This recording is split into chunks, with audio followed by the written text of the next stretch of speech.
Good evening and welcome back to another video. I'd like to talk about news roundup today, and Sunday is always a bit of a bizarre day, and we'll start today with the article of Bitcoin falls to $3,550.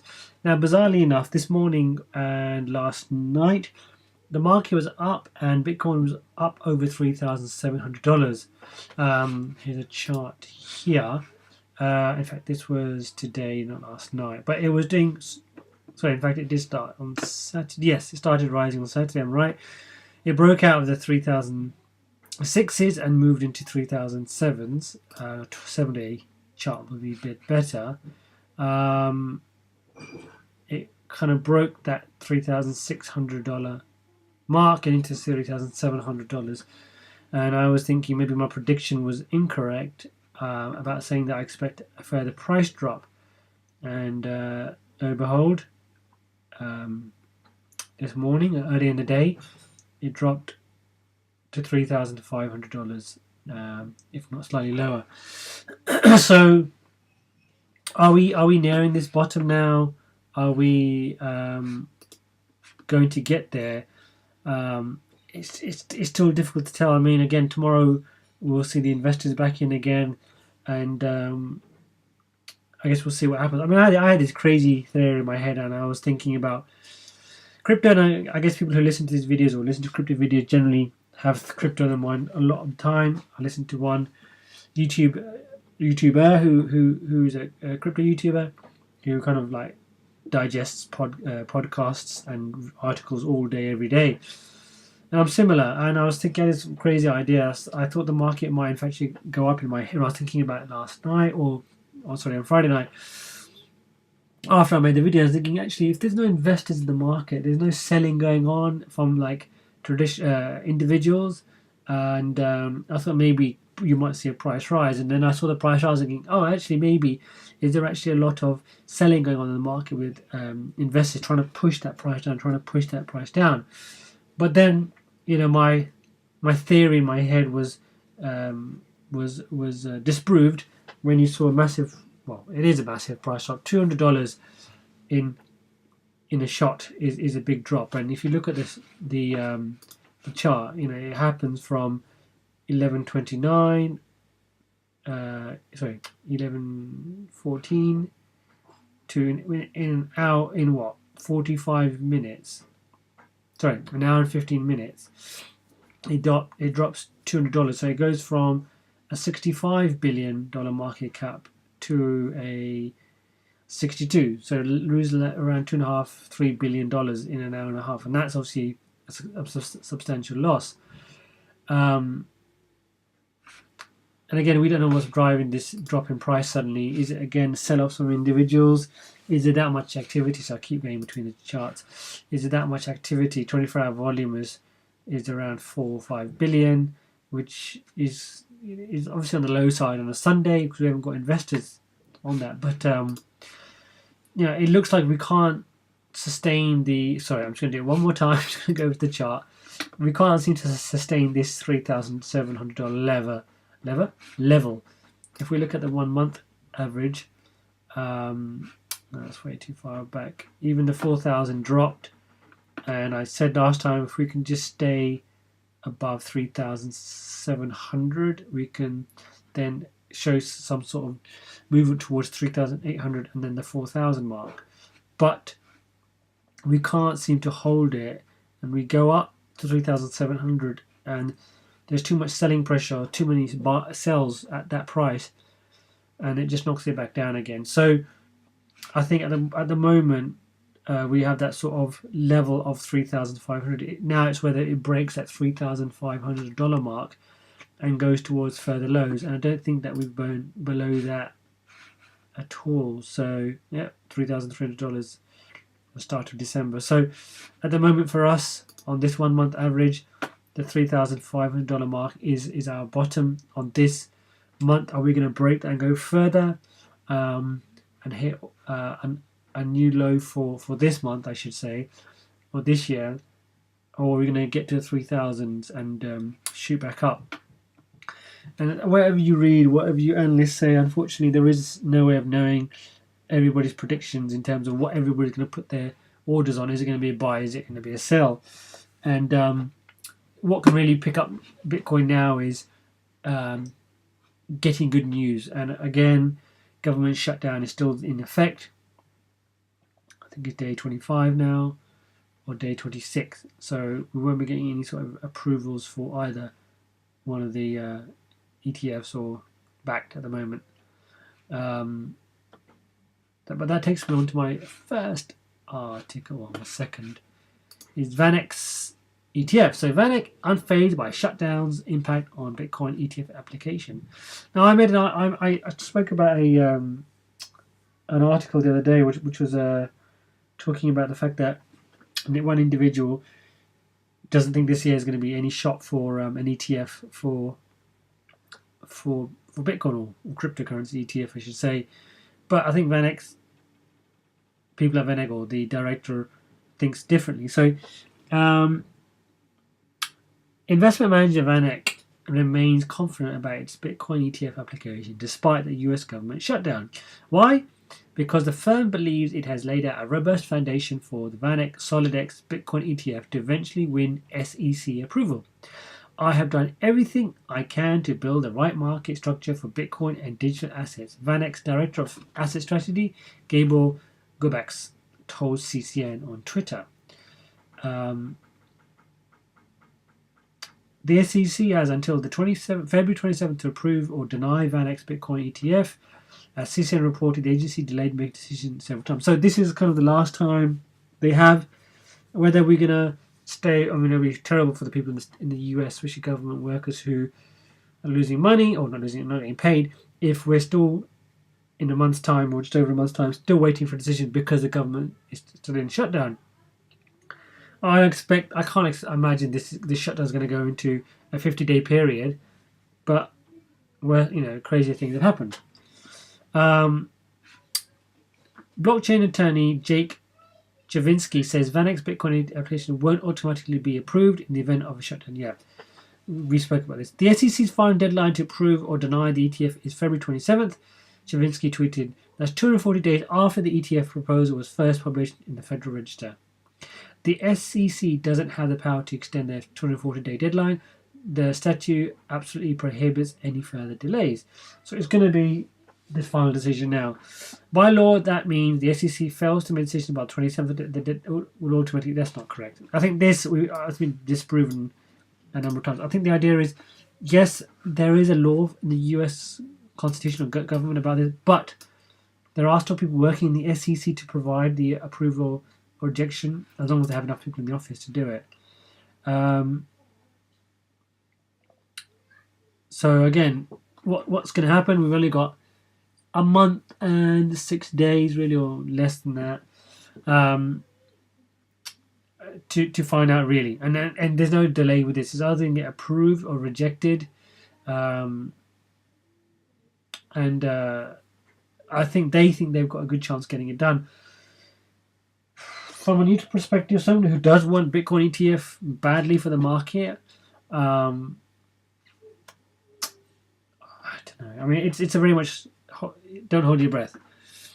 What's changed from they're delaying it in December to now, or the last postponed it, and that's all they've been doing. They've been postponing it, and that again gives the conspiracy theorists a way, something to talk about, because why they keep delaying it?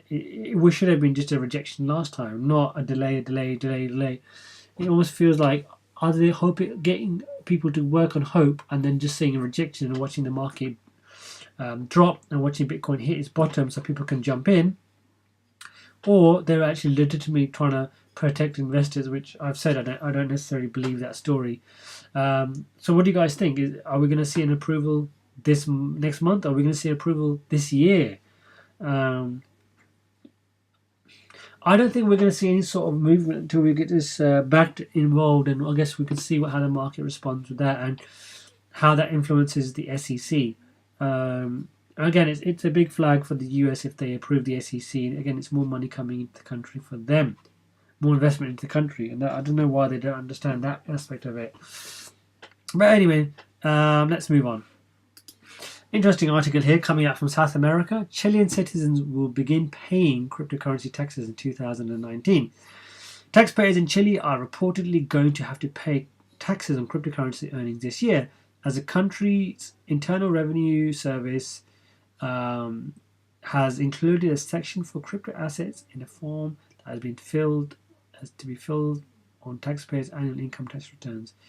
Now, this is something I've always thought about since I've been involved in cryptocurrency. How are they going to police this? It's if someone keeps their crypto in crypto, sorry, they get the asset in crypto, and they've held that crypto for 4 or 5 years now and haven't touched it, and have no plans of touching it, but they've been making a profit on that. Is that considered non-taxable at the time until you convert it back into fiat? The way I can relate it. If you have an investment property, as in your second property is an investment property, and you bought the property for $100,000, and at the time of selling it, it's worth $300,000, and you don't have a mortgage on that property. Now your profit would be $200,000, obviously, and you would pay capital gains tax on that property because it's an investment. But if you don't sell that property and just continue to get rent on that property or whatever you do with that property, then that potential gain of $200,000 is just sitting there until you decide to sell it. Is that the same with crypto? Is that what they're going to do? Are they expecting people to convert their money into fiat? And what happens if this person goes and eventually uses, let's just say a shopping market like Amazon starts accepting Bitcoin, and they start using that Bitcoin to buy groceries from Amazon, and they over the next 20 years they just keep buying groceries. Does that mean they don't pay tax on that? And that's what I don't understand. How is it going to work? They're never going to know about the money unless they be tracking everybody's crypto addresses in Chile. And for that, you would have to have started that years ago, or you would have to have all the exchanges on board and supplying information to the government about who the person is. So KYC basically. So who the person is and what their address is. But if that person then sends that money to a ledger, or converts the money into Dash and then sends it to a ledger, or uses a private method or somewhere, then who's now tracking that money? And this is something I've always thought about. How is the government going to make money from crypto? Either it would have to implement it in terms of a second currency, and you have to, from now on, if you buy crypto, you have to then do KYC. Obviously 5 years ago, there was no KYC, especially in the crypto assets.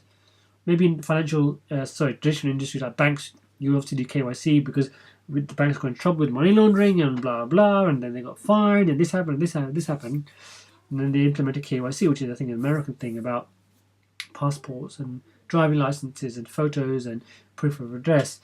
They've only started doing that cryptocurrency in the last few years. So what happens to old exchanges or people who hold the currency on ledgers and transfer it to an exchange? To a shop which accepts Bitcoin or accepts Litecoin or Ethereum.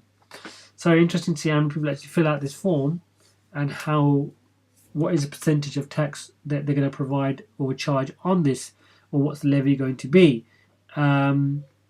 So I guess we're going to start seeing more of this as the years go on. It'll have to be governments and local authorities will have to take a cryptocurrency legitimately and as a store of payment or value or gold or whatever it's going to be, and they will have to start figuring out how to tax people who enter the market. And the only way will be is banks to then start offering cryptocurrency like they do in the UK with Revolut, and they would do if, for example, you had a bank account with Barclays, and they offered a Bitcoin service, and you would buy Bitcoin, but then when you sell that Bitcoin, there's a tracking, it's linked to your account, whereas when you open an exchange, it's linked to your name, but if you're transferring it from Coinbase to Binance, they don't really have that much on you in terms of Binance is not based in this country. What sort of incentive do they have to provide the UK government, the US government, information on you as a customer. So interesting topic actually, and in terms of how Chile is going to handle this and how much return they get, and will they go after people who hold cryptocurrency but aren't selling but are in profit, I guess.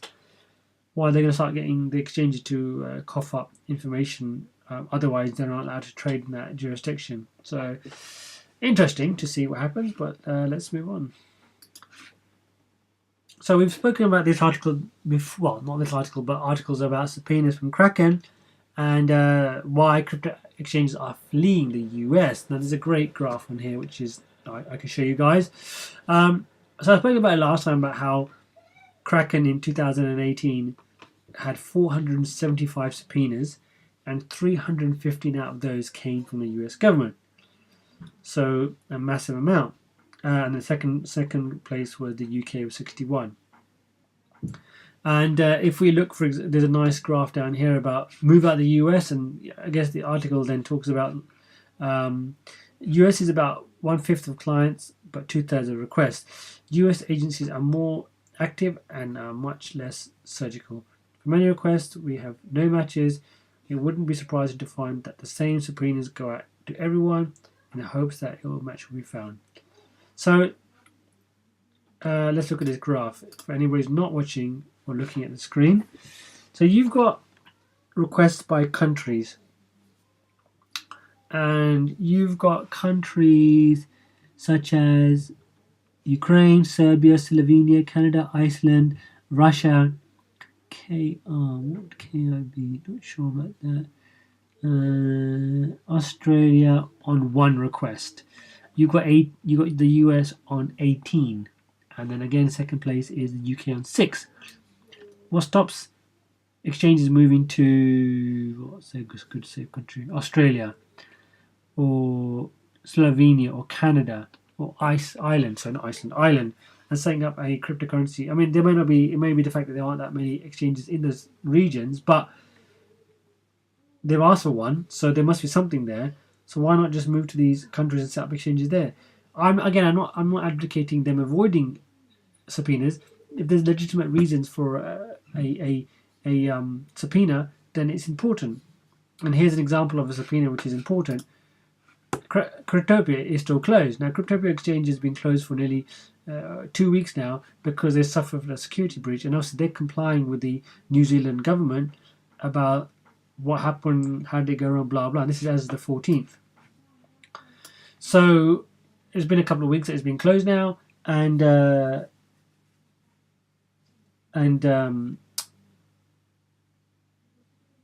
is where this is why it's good that government is involved, but on a level where you're getting 18 requests per country, it's quite a lot. And the problem is, throughout 2018, Shapeshift assisted with 60 law enforcement inquiries from around the world. We believe in educating our customers and the broader industry to these occurrences. This report from our legal and compliance team details the statistics concerning legal requests for information over the past year.